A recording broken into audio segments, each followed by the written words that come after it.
내순내수 어서 오십시오. 반갑습니다. 네, 네, 도우 여러분 모두 반갑습니다. 예, 날씨가 많이 덥습니다. 네, 오늘이 소서인데요. 더위에 건강 잘 챙기시면서 지혜롭게 수도에 나가시기를 기원합니다. 네, 오늘도 수부공사에 대해서 같이 공부해 보도록 하겠습니다. 네, 구천 상제님께서는 화천하시기 전 하루 전에 두 번째 수부공사를 보시는데요. 다 아시다시피 첫 번째 수부공사인 고수부공사는 구천상제님의 대를 이을 대두목, 즉 옥황상제님에 대한 공사이고, 두 번째 수부공사인 김수부공사는 옥황상제님의 대를 이을 대두목에 대한 공사로 볼 수 있습니다. 이 수부공사는 대두목에 대한 중요한 공사이기에 바르게 그리고 깊이 있게 이해하는 것이 중요하다고 생각합니다. 네, 상제님께서는 성도들에게 임술생으로서 누이나 딸이 있으면 천구하라고 하셨는데요. 상제님께서 왜 임술생을 언급을 하셨는지는 지난 시간에 알아보았고요. 자, 그 다음 진경 구조를 보도록 하겠습니다. 중요한 메시지가 담겨 있다고 생각하는 구절입니다. 차경석에게 하명하셔서 대시 태조 출세 제왕 장상 방백 수령 창생 점고 후비소를 경석이 받았을 때 왕비 비자를 주군어비 비자로 잘못 썼으므로 찢어 소화하시고 다시 쓰게 하셔서 약장에 붙이게 하신 다음 말씀하시기를 이것이 예식이니 너희들이 증인이 되었느니라 하시고 김수부를 돌려 보내시니라. 네, 차경석에게 글씨를 쓰게 하시는데요. 첫 구절이 대시 태조 출세라고 써 있습니다. 네, 김수부 공사를 보면서 왜 이 글을 쓰게 하셨을까요? 이 글이 수부 되시는 대두목과 관련이 있기 때문이라고 생각하는데요. 자, 보겠습니다. 대시의 한자는 큰 대자의 떼시자입니다. 한자 그대로 해석하면 큰 떼인데요. 하지만 여기서 대시는 큰 떼라는 뜻이 아니고 후천의 나라 이름입니다. 천지개벽경이라는 경전이 있는데 거기 이런 구절이 있습니다. 상제님께서 말씀하시기를 나는 모든 나라의 문명신을 거느리고 조화정부를 여느니라. 천지만신이 떠받들고 바라는 바니 나는 후천의 당뇨니라. 나라의 이름은 대신이라 하시니라. 네, 이 구절에 나와 있듯이 대신은 후천의 나라 이름입니다. 지금 우리나라 국화가 대한민국이듯이 후천의 나라 이름은 대시인 것입니다. 큰 때라는 뜻이 아니고 후천의 국호입니다. 네, 차경석이 600만 신도의 보천교의 교주로 있을 때 1921년도에 나라의 국호를 자기 멋대로 바꿔서 선포한 적이 있었는데요. 그때의 국호를 시국이라고 지었습니다. 후천의 국호가 대시라는 것을 알고 대시의 대자만 빼서 시국이라는 국호를 정한 것이죠. 그리고 태조는 왕조 국가에서 나라를 처음 세운 왕에게 붙이는 묘호입니다. 네. 네, 여러분도 아시다시피 고려를 세운 태조 왕건, 조선을 세운 태조 이성계가 계시죠. 그래서 대시 태조 출세의 뜻은 후천의 대시국에 태조가 출세한다는 뜻입니다. 출세는 세상에 드러나게 된다는 뜻입니다. 어느 누군가가 황제의 자리에 등극을 하고 온 세상 사람들이 그분에 대해서 다 알게 된다는 뜻입니다. 이분이 앞으로 후천의 세상을 이끌어 가실 천자가 되겠죠. 자, 그럼 천자의 자리에 등극하시게 되실 분, 태조가 되실 분은 어떤 분일까요? 증산상제님을 신앙하고 있는 다른 종단에서는 이 태조가 구천상제님이라고 생각하고 있는 것이 많습니다. 저도 예전에는 그런 생각을 가진 적이 있었고, 또 대순에 있었을 때는 박도전이 살아있을 때 그 자리에 올라서 앞으로 후천의 황제가 된다고 생각한 적도 있었습니다.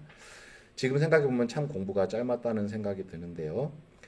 대순의 도인들은 아직도 박도전이 다시 오셔서 이 천자 자리에 등극한다고 믿고 있는 분도 많이 계신 걸로 알고 있습니다. 하지만 상제님께서는 죽은 사람은 다시 살아오지 못한다고 하셨습니다. 이 말씀은 후천의 태조의 자리에 등극하실 분은 살아계신 분이어야 한다는 뜻으로 해석할 수 있습니다. 그리고 무엇보다도 상제님께서는 하느님으로서 천상 옥경에서 전 우주를 주관하시는 분이시지 인간 세상, 즉 후천의 대시국을 다스릴 천자가 아니라는 것을 알아야 합니다. 네, 즉 상제님은 상제님이고 하늘의 명을 받아서 인간 세상을 이끌어 가실 천자는 엄연히 다르다는 것입니다.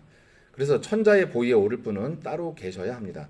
이 천자가 앞으로 우리나라에서 나오기 때문에 상제님께서 우리나라를 천자국이라고 하셨고 또 이 천자에게 응기시키기 위해 황극신을 불러오는 공사도 보시고 또 천자신을 불러오는 공사도 보신 것이라 생각합니다. 자, 그럼 다음 구절 보겠습니다. 제왕, 장상, 방백, 수령, 창생, 점고, 후비소라고 쓰여 있습니다. 네, 후천에 벼슬의 이름을 써놓은 것으로 보이는데요. 네, 제왕은 말 그대로 왕을 뜻합니다. 네, 천자국인 우리나라에 천자가 계시고 그 천자를 받들며 각국을 다스리는 왕들, 즉 제후를 의미한다고 보입니다. 상제님께서는 문명개화 삼천국이라고 하셨습니다. 앞으로 3,000개의 나라가 만들어지고 각 나라를 다스릴 왕들이 있을 것입니다. 앞으로 도통군자가 나오면 그 역할을 하겠죠. 장상은 그 밑에 장수와 재상을 말합니다. 그리고 방백은 지방을 다스리는 관찰사, 지금으로 치면 도지사 정도 되겠죠. 그 다음에 수령은 고을을 다스리는 벼슬을 말합니다. 지금의 군수나 군수 정도가 되겠네요. 그리고 창생은 일반 백성을 말합니다. 네, 점고는 명부에 점을 찍는 것을 말합니다. 즉 후천의 도통군자와 창생군자 될 사람들 이름에 점을 찍는다는 뜻이겠죠. 여기서 점 찍어진 대로 후천 5만 년의 운수가 지어지겠죠. 그리고 후비소는 후비가 있는 곳이란 뜻인데 후비는 왕비를 말합니다. 왕비를 다른 말로 중전이라고 했고 그 중전이 있는 곳을 중궁전이라고 했습니다. 네, 우리 대강전 영대가 모셔진 곳의 명칭이 바로 중궁입니다.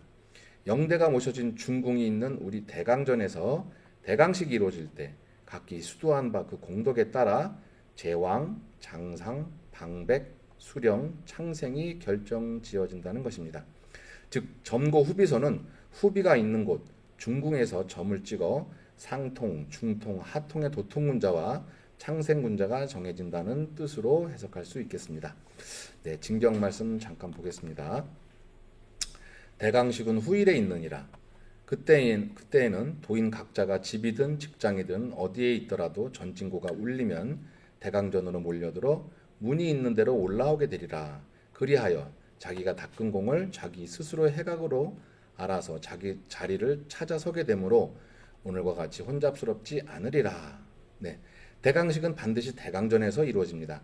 대강식이 이루어질 장소이기에 대강전입니다. 네, 오늘은 상제님께서 김수부 공사를 보시면서 차경석에게 쓰게 하신 글귀에 대해서 공부해 봤습니다. 네, 수도는 진리를 공부하면서 하나씩 하나씩 깨우쳐가는 과정이라고 생각합니다. 제가 오늘 드린 말씀도 상제님의 진리를 깨우치기 위해 참고하시라고 제 생각을 말씀드린 것입니다. 절대적으로 맞다고 생각하면 위험할 수가 있습니다. 아무리 우리가 공부해서 안다 한들 상제님께서 짜놓으신 그 깊으신 내용을 어찌 다 알 수 있겠습니까? 하지만 상제님께서는 훗날 상제님을 믿고 따르는 사람들을 위해 바르게 깨달을 수 있도록 그 길을 알려주셨다고 생각합니다. 알려고 하는 자는 알 수 있게 말이죠. 네, 오늘은 여기까지 하겠습니다. 다음에는 더 좋은 내용으로 찾아뵙도록 하겠습니다. 기도 정성껏 모시겠습니다.